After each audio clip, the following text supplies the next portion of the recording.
Wellman TV. Marshall Ortega. Kabanata 271 tulungan siya, Marshall. Shoo. Walang nangyayari sa atin. Mapaglarong hinampas ni Marshall sa ulo si Brenda. Tumigil ka na sa panggugulo, o susuntukan kita. Nagpout si Brenda. Tumigil ka nga. Hindi na ako bata. Huwag mong hampasin ang ulo ko. Humalaklak si Marshall. Baka titigil na ako kung umasta ka. Umupo si Marissa sa tabi nila at bamulong, Marshall, may punto si Brenda. That girl seemed really sweet. Since you're both here in Terra Nova, why don't you date and marry her? Oh, Terra, ano bang pinagkakaabalahan yung dalawa? Nag-make face naman si Marshall. I just happened to meet her once in Draconia and that's all. Paano tayo napunta sa kasal? Ano bang tumatakbo sa isip mo, Marissa? Binigyan siya ni Marissa ng mock glare. Matanda ka na para magka-girlfriend, alam mo ba? Dahil dadalhin mo si Brenda sa Terra Nova Film Festival ngayong gabi, sasama ako sa iyo upang tingnan ang mga bagay-bagay. Pagdating ng panahon, kakausapin ko si MS Dickinson. Kung wala sa inyong dalawa ang handang masira ang yelo, gagawin ko ito para sa inyo. Napabuntong hininga si Marshall, hindi siya mapakali. Ihahatid ko kayong dalawa kung ganyan kayo kasabik na makita ang festival. Pero kung sasabihin mo lang ito kay Ivy, mas mabuting manatili ka rito. Lamambot ang mukha ni Marissa na kunwaring sumuko. Sige, wala akong sasabihin. Terra na at tingnan natin ang festival, okay. Kinindata niya si Brenda habang sabay silang tumungo sa kusina. Brenda, magiging perpekto kung mapapangasawa ni Marshall ang isang magandang babae tulad ni Ivy. Siguraduhin nating ilalabas natin ito ngayong gabi. Tumango si Brenda. Oo, gawin natin, Marissa. Maghapong tinulungan ni Marshall sina Marissa at Brenda sa shop. Ang negosyo ay hindi pangkaraniwang masigla, na may sunod-sunod na pagpasok ng mga customer. Malalim na ang hapon ng tuluyan na silang magpahinga. Nakahinga ng maluwag si Marissa, ngumiti ng matamis kina Marshall at Brenda. Ito na ang pinakamasayang araw sa shop na natatandaan ko.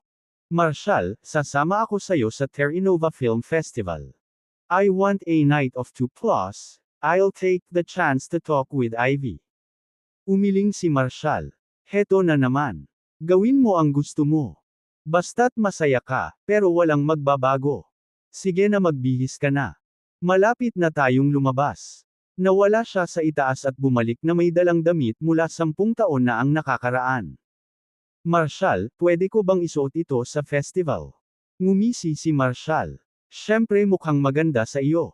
Pagkatapos, inabot niya sa kanya ang isang debit card. Eto, kunin mo ito. May $300,000 dito. Nanlaki ang mga mata ni Marissa sa gulat. Marshall, ano? Ito ay panalo mula sa kasino ni Hugh noon. Sa iyo na ito. Nag-alinlangan si Marissa, pero pinilit ni Marshall, kukunin mo ba o hindi? Kung hindi, isugal ko na lang ulit. Fine, brat. Ako na ang kukuha. Nakangiting tinanggap ito ni Marissa. Itatago ko ito para sa iyong kasal. Iyan ba ang suot mo, Marissa? Tanong ni Brenda na sinulyapan ang suot niya. Mukha namang wala sa sarili si Marissa. Ito ang pinakamagandang bagay na mayroon ako, at sinabi ni Marshall na ayos lang. Tiningnan ni Marshall si Brenda, senyales na ibaba niya ito. Nais ni Brenda na sabihin kay Marissa na ang kanyang damit ay masyadong maislan para sa film festival, ngunit nagpasya siyang manahimik sa hindi pagsang-ayon na hitsura ni Marshall. Nag-flag silang tatlo ng taxi at umalis patungo sa Terra Nova Film City. Excited na daldal ni Brenda sa buong biyahe. Nang madaanan nila ang Crescent Lane, sumulyap si Marshall sa Dreamscape Bar.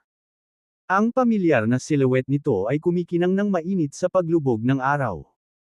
Ngunit ang eksena ay nasaroon ng isang grupo ng mga magugulong binata na nagtulak sa isang dalaga sa malapit. Nakaramdam ng kirot sa dibdib si Marshall nang makilala siya.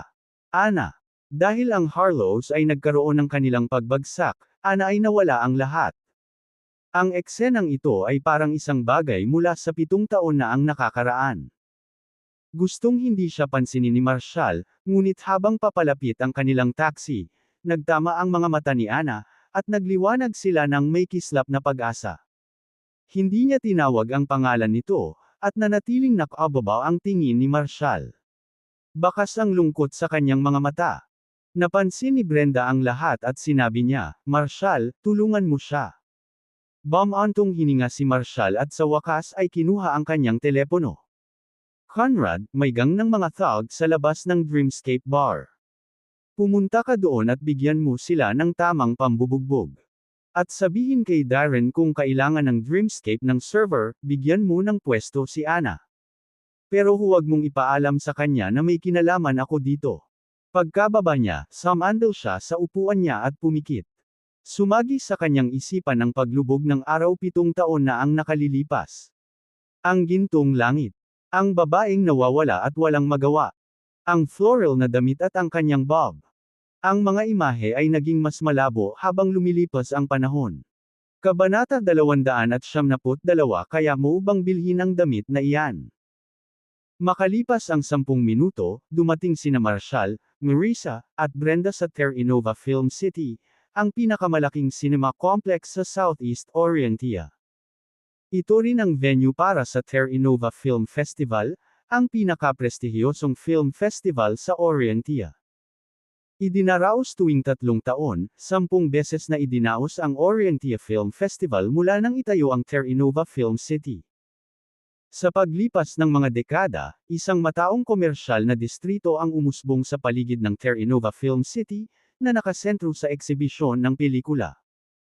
Nagtatampok na ngayon ang lugar ng iba't ibang atraksyon, kabilang ang gourmet food, luxury fashion, at mga souvenir na may temang pelikula. Halos kalahati ng mga negosyo sa distritong ito ay pag-aari ng mga rogerios. Marissa, Brenda, may oras tayo. Bakit hindi natin tingnan ang mga tindahan? Iminuwestro ni Marshall ang marangyang fashion center sa West Wing ng Terranova Film City. Mukhang masaya. Napangiti si Brenda. Marissa, tara na. Hindi ka pa nakakapunta sa ganitong lugar. Binigyan ni Marissa si Brenda ng mapaglarong hampas sa ulo. Magsalita ka na parang lagi kang bumibisita sa lugar na ito. Humajijek si Brenda. Well, first time ko din. Naisip ko lang na ang sarap tumingin sa paligid. Ang mahal ng mga gamit dito. Tingnan natin. Pagkatapos, ibinaba niya ang tingin sa kanyang mga damit at pagkatapos ay kay Marissa, parehong wala sa lugar sa gitna ng mga high-end na display sa kanilang paligid. Hindi mapakali si Brenda nang humakbang pa sila sa kalye na may mga mag-agarang butik. Marshall, baka hindi na tayo pumasok. It feels uncomfortable walking around here. Naiintindihan naman ni Marshall ang kanyang nararamdaman. Nakakatakot ang magarbong damit at mga presyong nakadisplay sa mga bintana. Marami sa mga piraso ng limitadong edisyon ay nagsimula sa 10,000 dolyar, na may ilang mga item na may presyong higit sa 1,000,000. Ito ay isang daigdig na higit pa sa anumang naisip nila. Ang pagpunta lang dito ay nagpapabilis ng tibok ng kanilang mga puso. Mahirap kahit na tumingin sa kanila nang walang pakiramdam na wala sa lugar. Tumango si Marissa bilang pagsang-ayon. Oo, Marshall, let's go. Masyadong mahal ang mga damit na ito. Wala man lang tayong bibilhin. Humalaklak si Marshall. Sinong nagsabing hindi tayo bibili? Pumunta kami dito para kuhanin kayong dalawa ng bagong damit. Napailing si Marissa. Yung mga damit ay para sa mayayaman, okay lang ako. Ngumisi si Marshall. Marissa, mayaman ka na, remember. Sa ilang araw, makikipag-ugnayan sa iyo si Ryder para talakayin ang pagpapalawak ng iyong restaurant sa isang nationwide chain. Mukhang nagulat si Marissa. They wanted to cooperate with me. Pero, I don't have the money to partner up like that. Inilagay ni Marshall ang isang nakakapanatag na kamay sa kanyang balikat. Sure you do. Your salmon soup recipe is one of a kind. You'll contribute your recipe as equity, and the Rogerios will provide the funding and handle operations. Ang iyong negosyo, Mar Is's Soup Kitchen, ay magiging isang pambansang kadena. Magagawa mong umupo at masiyahan sa pagiging isang pangunahing shareholder.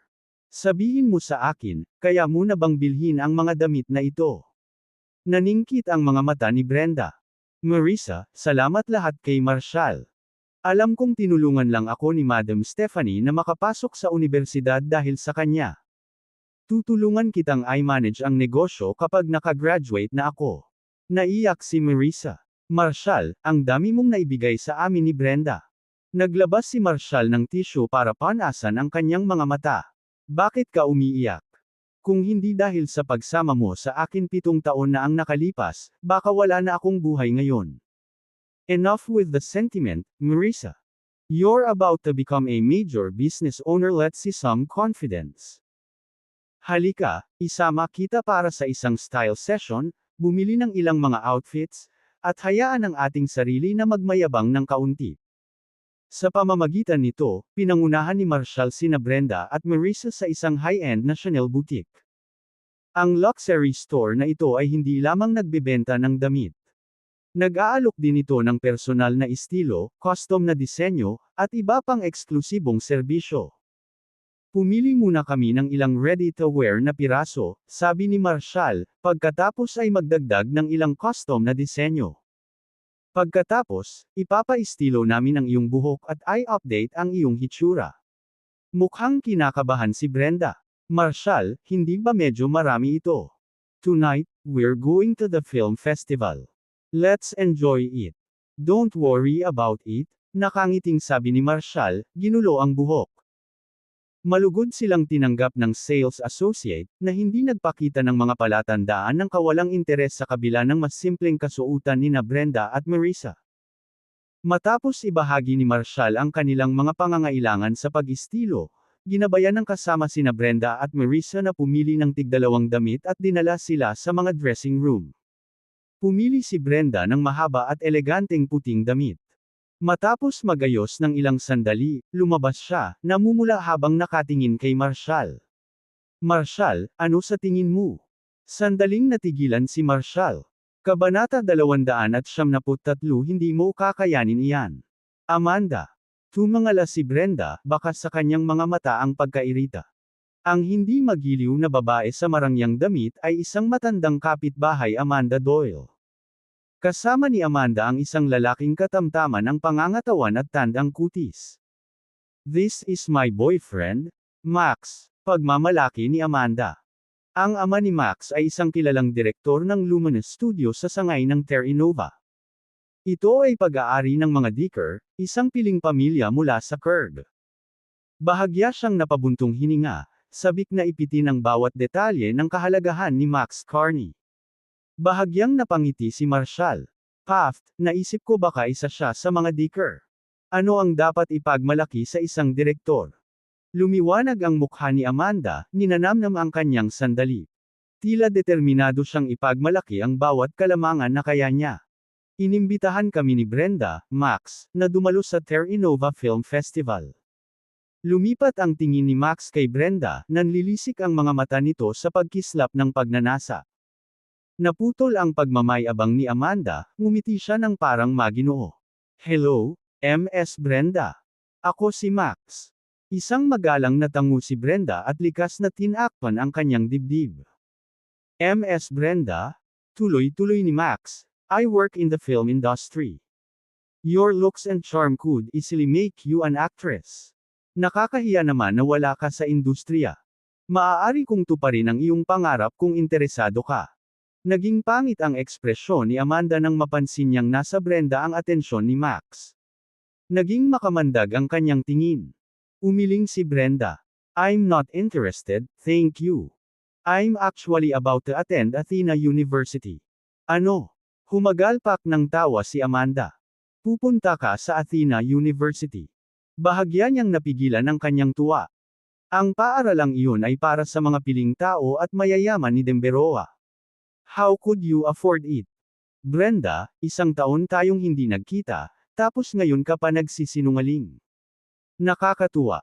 Ang kanyang malakas na boses ay nakakuha ng atensyon ng ilang mga customer, kaya hindi mapalagay si Brenda.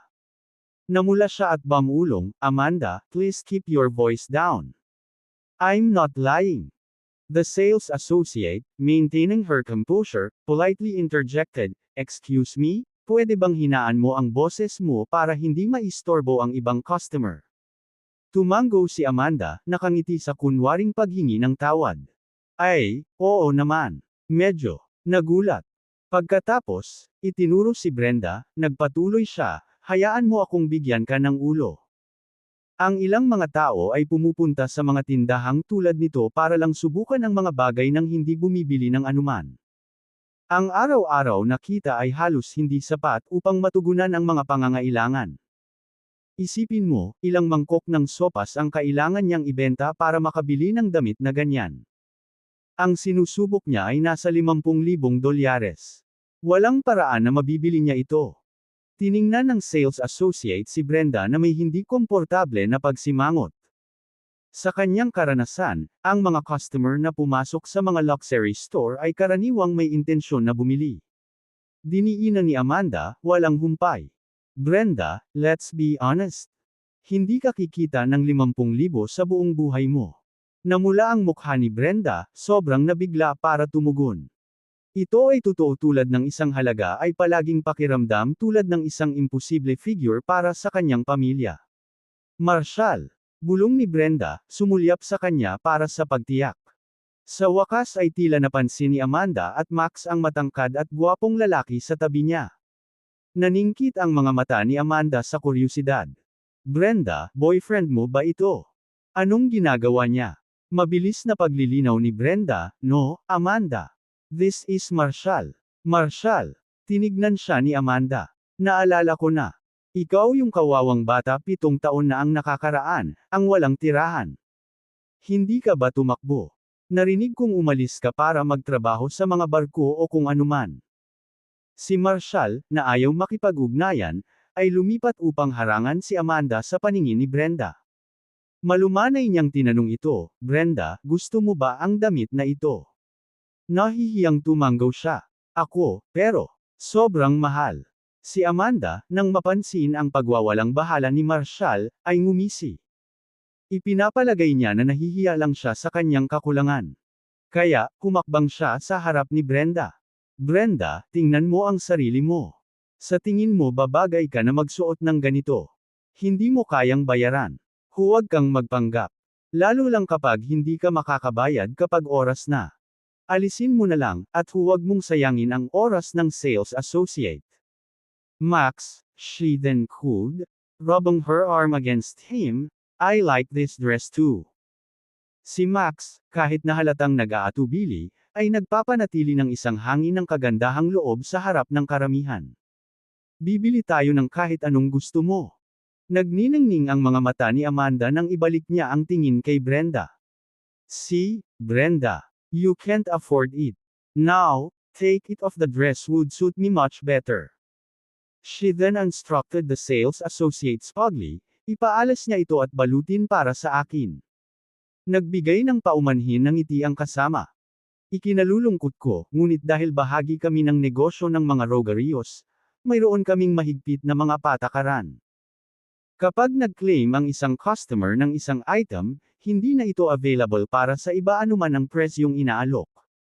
Napakunot ang noo ni Amanda, pakiramdam niya ay nawawala ang kanyang pakiramdam ng pagiging superior. Well, that's assuming na kaya talaga nila.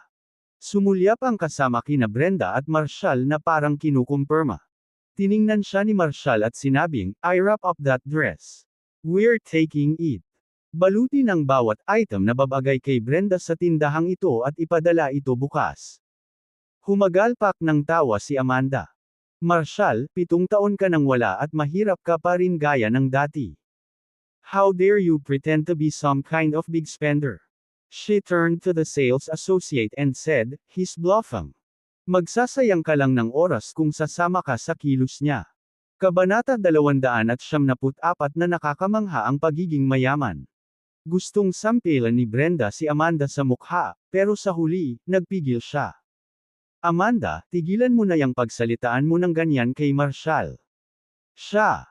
Bago pa matapos si Brenda, tumawa ng mapanukso si Amanda. Nataman ba ako ng masakit na lugar? Maaaring hindi alam ng iba, pero naaalala ko ang sitwasyon ng pamilya mo. Dati si Marshall ay isang bartender sa Dreamscape Bar. Eventually, hindi man lang niya mahawakan ang trabahong iyon at nawala. Walang nakakaalam kung sino ang nakasama niya nitong mga nakaraang taon. Hindi ako maniniwala na siya ay naging mayaman pagkatapos ng ilang taon. Hindi siya pinansin ni Marshall at marahang inakay si Brenda patungo sa checkout counter. Anong nagmamadali, Marshall? Sumiklab ang pagkairita ni Amanda sa kawalan nito ng sagot. May dalawang bagay sa mundong ito na hindi mo maaaring pekeng pagbubuntis at kahirapan. Sa palagay mo ba ay may tatago ng pagiging tahimik mo ang katotohanang sira ka na? Seryoso, ang mga tulad mo na halos hindi kayang bumili ng pagkain ay hindi dapat subukang gumanap sa papel ng mayayaman. Ang pagsubok lang sa ilang mamahaling damit ay hindi ka magiging isang maharlika. So, Amanda, isa ka na bang maharlika ngayon? Lumabas si Marissa mula sa fitting room na may nakakatuwang ngiti. Nagulat si Amanda. Marissa, dinala ka ba dito ni Marshall para subukan din ang mga damit? Tumawa si Marissa. Nako, hindi ako pumunta dito para lang sumubok ng mga damit, nagpunta ako dito para bumili. Tumaas ang isang kilay ni Amanda na hindi makapaniwala. Magkano ang posibleng kikitain mo sa isang sopas restaurant para makabili ng mga damit dito? Alam mo ba kung magkano ang damit na suot mo? Kailangan mo ng isang taon na benta para maging malapit. Bahagyang napaatras si Marissa. Ang damit ay talagang napakamahal. Originally, hindi niya sinadyang bilhin ito. Ngunit pagkatapos ng panunuyan ni Amanda, desidido siyang huwag hayaang mapahiya si Marshall. Oh, Amanda, malinaw na wala kang nakita sa mundo, sabi niya nang may kumpiyansa ng ngiti. Ginagawa kong national chain ang soup restaurant ko. Isang pambansang kadena. Humagalpak ng tawa si Amanda. Marissa, pinapatay mo ako. Pag-usapan ang lahat ng gusto mo, ngunit kailangan mong harapin ang katotohanan kapag oras na upang magbayad. Nanatiling kalmado ang ekspresyon ni Marissa habang nakatingin kay Amanda. Well, hindi ako pumunta dito para mag-browse lang. Dinala ako ni Marshall dito dahil may balak kaming bumili. Kung may pumunta dito para tingnan lang, malamang ikaw yun. Pagkatapos, ginagaya ang tono ni Marshall, sinabi niya sa sales associate, "Pakirap up every outfit in this store that fits my size and style. Ipadala silang lahat sa aming address bukas." Bumaling si Marissa para sumama kina Marshall at Brenda pagkatapos bigyan si Amanda ng masamang tingin, tulad ng isang bilyonaryong sizeng. Isang dukha. Nakaramdam siya ng kapana-panabik na pagmamadali habang lumalayo siya. Ang pagsusuot ng damit na ito na nagkakahalaga ng 10,000 ay nagpaaninag sa kanyang kumpiyansa.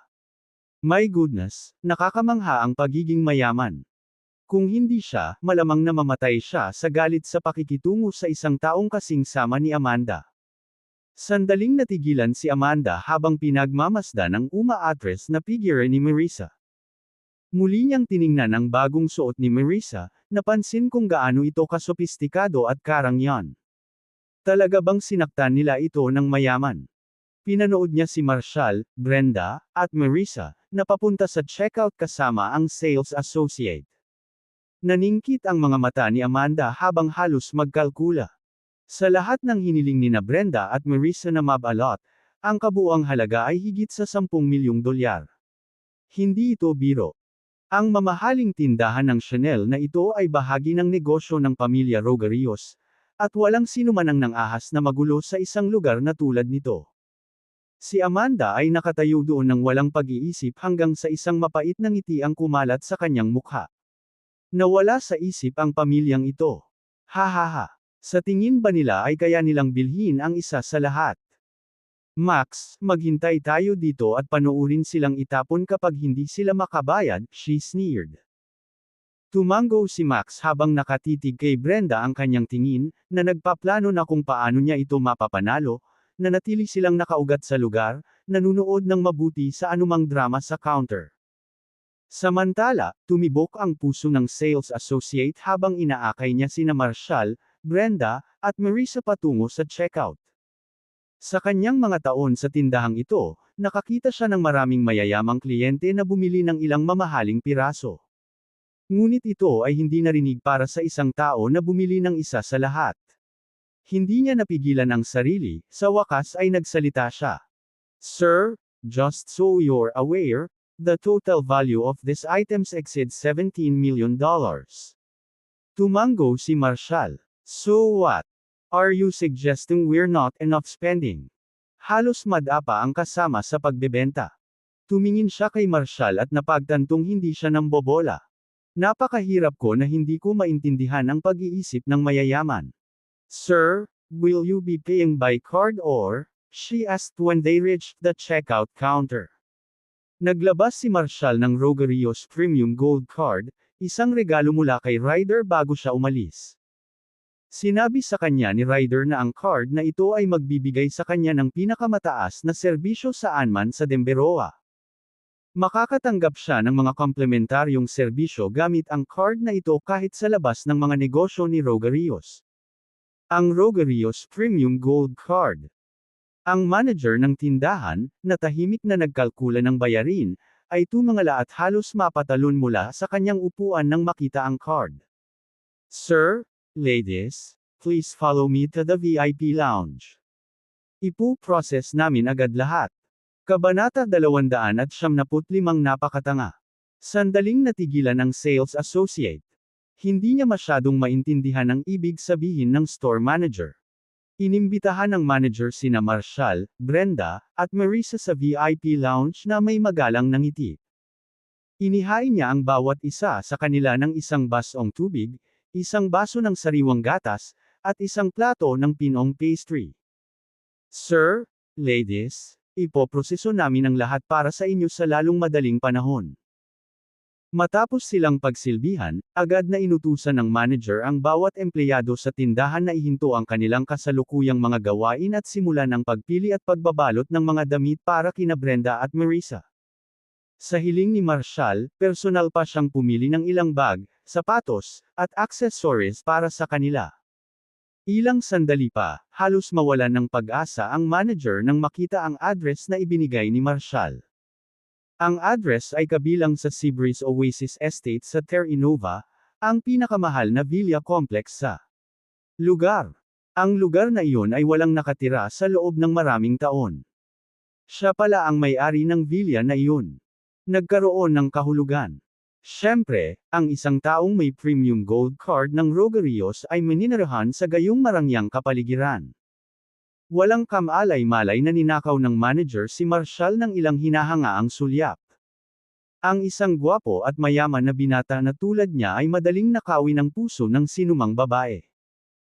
Sa halos buong panahon, nakatayo siya sa tabi nito, paminsan-minsan ay gumagawa ng mga banayad na pagsasaayos upang ipakita ang kanyang mga ari-arian, na inilalagay sa kanya ang kanyang business card sa ilalim ng pagkukunwari ng trabaho. Si Marshall ay nakaranas ng ganitong uri ng atensyon at naunawaan kaagad ang kanyang mga intensyon. Casual niyang nadulas ang 10,000 tip para sa kanya. Halos mapasigaw ang manager sa sarap, halos hindi napigilan ang sarili sa pagyakap sa kanya.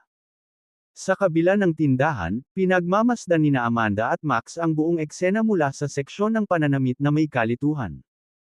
Hindi maintindihan ni Amanda kung bakit dinala ng manager ng tindahan sina Marshall, Brenda, at Marisa sa isang silid sa likod. Max, anong nangyayari dito?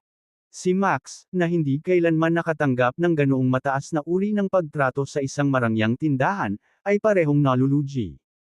Nagkibit-balikat siya. Baka hindi sila makabayad, at pinigil sila ng security ng tindahan. Naningkit ang mga mata ni Amanda sa tuwa. Ha! Nakakatawa ang pamilyang ito. Sinusubukang ipakita ang kayamanan sa isang Rogerios luxury store sa lahat ng lugar ito ay magiging masayang maingay. Maghintay tayo dito, Max. Gusto kong makita silang itapon dahil sa hindi pagbabayad. Ngumisi siya. Naupo sila sa lounge area habang nakatutok ang tingin sa pinto sa likod na kwarto kung saan nawala si Marshall at ang iba pa. Pagkatapos, sa sorpresa ni Amanda, ang lahat ng mga kasama sa pagbebenta sa tindahan ay nagsimulang magkagulo. Iniwan pa nga ng ilan ng kanilang mga kasalukuyang customer para sumali sa pagpili at pagbabalot ng mga damit. Napansin ni Amanda na tila pumipili sila ng mga estilo at sukat na partikular na hiniling ni Brenda at Marisa. Talaga bang binibili nila ang lahat sa tindahan? Tumayo siya at hinarang ang isa sa mga kasama sa pagbebenta. Excuse me, anong nangyayari dito? Hindi ko talaga alam, nagmamadaling sagot ng kasama. Pakiusap huwag mo akong tanungin tungkol sa mga bagay na ito. Hindi kami pinapayagang ibunyag ang privacy ng mga customer. Ngayon, pasensya na, medyo abala ako. Lalong lumalim ang pagkunot ng noo ni Amanda. Anong nangyayari dito? Mula sa tono ng kasama, parang may mahalagang kliyente sa tindahan. Sa loob ng VIP lounge, nagsisimula ng makaramdam ng kaba si Marissa. Marshall, bakit nila tayo dinala dito? May problema ba tayo dahil hindi natin kayang bilhin itong mga damit? Nang makita ang kanyang nag-aalalang ekspresyon, natawa si Marshall. Marissa, relax. Lahat ng binibili natin dito ay complimentary. Libre. Nagulat si Marissa. Paano tayo kukuha ng napakaraming libre? Humalaklak si Marshall. May utang sa akin ang mga rogerios. Don't worry and enjoy shopping. Bagamat medyo nalilito pa, nagtiwala si Marissa sa paliwanag ni Marshall at nagpas siyang sumama dito. Hindi nagtagal, sa ilalim ng direksyon ng manager, natapos ng buong staff ng tindahan ang pagpoproseso ng order. Sa mungkahi ni Marshall, inihatid ng manager sina Marissa at Brenda sa itaas sa stylist para sa isang bagong hairstyle. Samantala, si Amanda at Max, na naghihintay pa rin sa labas ng lounge area, ay halos tumatango. Isang oras na ang lumipas, at hindi pa rin bumabalik ang tatlo sa main hall. Ang hindi alam ni na Amanda at Max ay ang ganitong uri ng luxury store ay may mga nakatalagang VIP exit. Si Marshall at ang iba ay hindi na muling dumaan sa pangunahing lahat. Sinulyapan ni Amanda ang kanyang relo, napansin na ang film festival ay nakatakdang magsimula sa kalahating oras. Sila ay dapat na pinigil, siya fumed. Max, aalamin ko kung ano ang nangyayari. She stormed up to the checkout counter and asked the manager, "Excuse me, iyong grupo ng tatlo na pumasok kanina si Brenda at ang kanyang pamilya na detain na ba sila?" Nagpalitan ng tingin ang manager at ilang sales associate at tinitigan si Amanda na parang tanga. Umiling sila at nanatiling tahimik. Paano niya maiisip na ang mga kliyente ng Rogerios